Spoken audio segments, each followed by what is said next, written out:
I've been playing Minecraft since the summer of 2012. My stepbrother saw me playing Roblox on my dad's MacBook, called me gay, and then showed me Minecraft, and my life has changed forever. That sounds a bit hyperbolic, but I really do mean it. Minecraft was a major force in my late childhood and teen years. It was a game that I played constantly. Other games have come and gone in my life, but Minecraft is something that I still play to this very day. And I know my brother does too, usually though with his kid, and it's very cute. I've got a little hardcore world going, and I've been enjoying it a lot. But while my girlfriend has gone to visit her family for Thanksgiving, it's given me a lot more time to be in my own head, which could be a good or a bad thing depending on the day. I had written an entire script about the differences between active and passive storytelling in both Minecraft and Vintage Story, and how I think both of those games are prime examples of the two philosophies, but I found that my PC was struggling to capture the high quality footage of Vintage Story that I felt the video needed. And it was really upsetting and really frustrating that I couldn't get it to run well. I even tried using two computers and capturing the footage off of one and recording it onto another, and even still I had a little bit of issues with keeping the frame rate stable and the visuals nice. But part of that video's script was about how Minecraft structures paint a picture of the world left to ruin, but Minecraft doesn't explain any of that. It allows you, the player, to make up your own stories. And this got me thinking back to my early days of playing Minecraft. The first full version of the game that I got my hands on was Release 1.1. I may have pirated it as an 11-year-old because my parents refused to buy it, but hey, you know what? Kids will be kids. While Release 1.2 was the big new update at the time, I was content with playing version 1.1. My brother and I would stay up late playing Minecraft until we either fell asleep or the laptop overheated. We didn't know you could turn down the render distance and the computer would overheat. You know, we weren't really computer kids growing up. We just kind of hung out outside. Like, I'm not even kidding. Like, yeah, we had a PS2, we had consoles, but like we didn't really use the computer that much. Regardless, I have a ton of memories about this version of Minecraft. I can recall breaking iron ore with a wooden pickaxe for the first time and being shocked that I didn't drop the ore. I remember making my first house in a tree and then getting lost and never finding it again. I recall a particular world where I made a house from cobblestone and I had a little pumpkin out front, and it was really pretty, and then I lost that house too. I'd get lost exploring a lot. It was a lot of fun, a lot of good times. These were some of my first experiences with Minecraft, and I'll never forget them. This version, alongside the PC Gamer demo and version 0.30, were the old versions of Minecraft that I used to play all the time. You're probably wondering, okay, what the hell does this have to do with the other script? How does this relate at all? And that's a good question.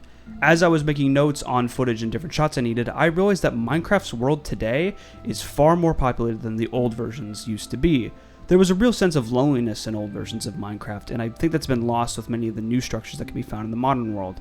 And I'm not going to sit here and say that the old versions were better. They're not. They run worse and generally are lacking a ton of quality of life features. Not to mention having more building blocks and more tools to create things is always good for a sandbox game.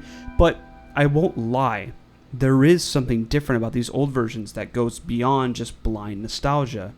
Minecraft 1.1 feels different from modern versions of Minecraft.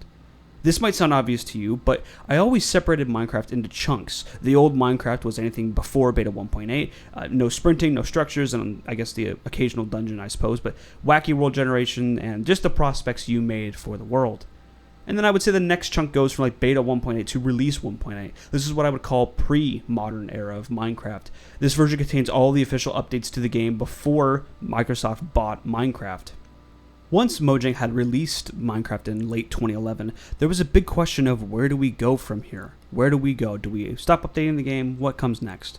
And of course, they made the correct move with adding new updates and new features to the game. With Release 1.1, Minecraft was introduced to some of its most foundational features. Slimes, creative mode, spawn eggs, new biome variants, and superflat worlds were all added in this update. Of course, superflat survival would go on to be a pretty popular form of playing the game, with people like Bog Swamp making it their whole career, basically. While Release 1.2 added iron golems, jungles, and more, I was pretty content with my pirated copy of the game, not gonna lie. Playing this version of Minecraft again has been a trip. It feels like a strange middle point between modern Minecraft and old Minecraft, and that's what I love about it. Structures in this version of the game are super rare. That feeling of loneliness still exists, but you also get some of the quality of life features that are in modern Minecraft. Villages are few and far between, mineshafts and strongholds are just abandoned remnants of days long past, and the Nether isn't looking much better either. That sense of isolation is something that Minecraft used to excel at. Sure, you can always turn off structures today and get a pretty similar experience, but I'm telling you, there is something innately different with the way 1.1 feels. The best way I could describe it is that modern Minecraft feels smooth and polished. It makes for a great experience, and visually, I would say it's also great. Everything is very pleasant and seamless. The art direction feels very deliberate and smooth. The world comes together nicely. With the countless blocks at your fingertips, you can create some really wonderful things, and the tools that Mojang have given us over the years to create our own things has made it even better. We can do so much with data packs now that were certainly not possible 10 years ago. In contrast, 1.1 feels very jagged and restricted. The world is very grounded and more realistic than the world generation of today. Caves are far more tight and feel like real-life caves as opposed to the massive caverns of today. The art also looks and feels more jagged. Even the way the blocks look at a distance is more jagged and rough compared to modern versions of the game. Even the mobs move in very different ways, and the way they all spawn into the world is different as well. Sure, a lot of the positive feelings many of us claim to feel when playing these old versions of Minecraft is nostalgia, but there is something fundamentally different with how the game is coded, and I think it would be interesting to find the line between blind nostalgia and real change. What I'm getting at here is that Minecraft excels at letting you create, and these older versions restrict that creativity by limiting you. Just follow me here, let me try to explain this. When I play my hardcore world in 1.21, I find that I feel as though I'm always missing out on something. There are countless biomes to explore, countless structures to be looted, and I feel like it would take a long time for me to do it all. I don't really want to risk losing my home or going out really far and not liking what I see, so I kind of tend to stay around my area with a little bit of exploration. But that itch to explore and to discover more about the world is always there, and I enjoy that itch. There are 12 different types of wood to find, multiple different styles of villages to visit, structures and biomes waiting to be looted. There's just a lot. And while yes, this is really exciting and it leads to a ton of cool stories, there is something about 1.1 that changes this entire experience. Typically, I have a pretty hard time settling down in a new world. The only reason I've really settled down in this world, in my hardcore world, is because I know the seed really well. It's my anniversary seed with my girlfriend. I use this seed a lot. It's a beautiful seed. It's on screen now. Super beautiful. So I went into release 1.1 using the same seed, and about an hour into the world, I realized something. I had seen every biome that is in this version of the game. I'd spawned in the plains, settled in a forest next to an extremes hill biome and a desert, and I could walk from my house to a cold taiga or a swamp within just a few moments. And of course there were beaches and oceans all around me because the old oceans were fucking massive. Once I realized I had seen it all, I felt really free.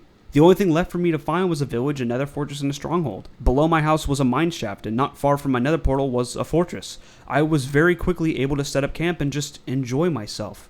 With an abundance of iron and an enchanting table, I realized I could just build whatever I wanted. There was something keeping me grounded in this. I felt little need to explore far because I had seen most of what I wanted to see, and this allowed me to focus on my immediate surroundings and pay more attention to that. With the very limited blocks and very few things to do, this took away the burden of choice.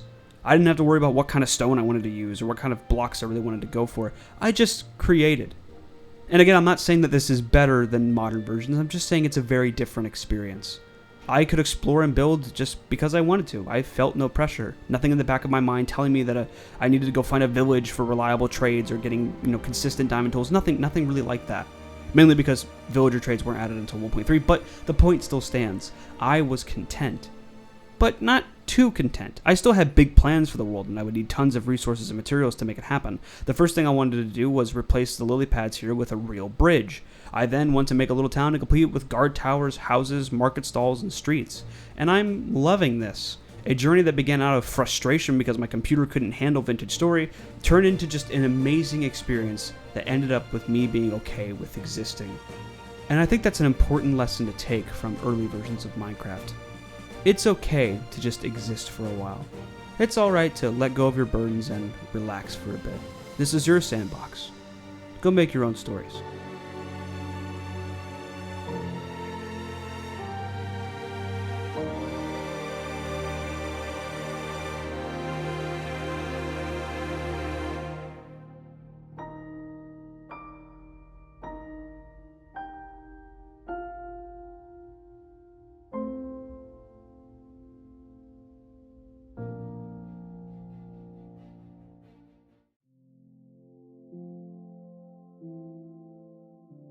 That being said, this channel is my sandbox, and if you want to support me, you can become a member today for $3 to $5 a month. You'll get access to all of my live stream VODs, as well as some new members-only videos.